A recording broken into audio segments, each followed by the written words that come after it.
Alright, so this is my second time recording this because my phone almost died and it told me that I would not be allowed to record because the last recording failed. So we're doing this again.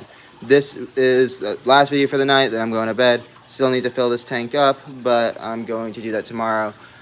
We originally had, those who knew this tank before would know that we originally had two hang on the back filters. One of them we threw out because it was broken, and this one we're using just as a strainer with some filter floss. And we put a new canister filter on here to clean it up. But that tank, we also got this, which was from someone else's tank. But yeah, we need to clean that filter out soon. Trying to get through this as fast as possible so we have as much time. But originally this was my African Cichlid tank. All those African Cichlids went to my school along with a lot of the sand because we had a communal tank at school in my academy, and I'll do a video on that later. But they're doing great. They're growing a lot more. But we still have some babies.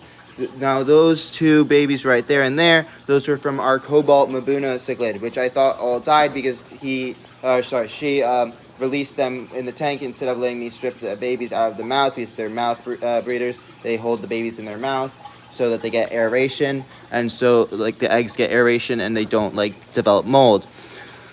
Now I thought they had all died, but apparently these two survived through all this, and they were in there this entire time. So they're still alive and they're doing healthy. I'm going to hold on to them to keep and see the patterns. Now we did also have a lot of our peacock cichlids or haplochromous cichlids that were babies from before this. Now they were all in a 10-gallon with these Salvini cichlids or surviving Salvini cichlids. And I finally actually took the time to put them in here. Currently we have a electric, red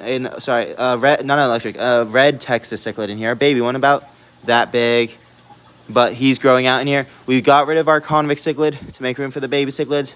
We have probably around 20 or so, maybe a little bit more, maybe a little bit less, baby cichlids in here. We have some of our Salvinis, and we have a bunch of different colored African cichlids. And we have a red devil cichlid, a really nice red devil cichlid in here.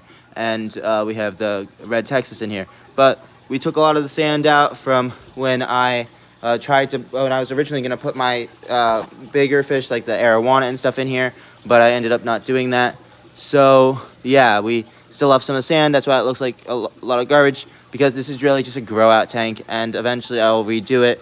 But this was just a way for me to easily transfer one tank to another without having to change a bunch.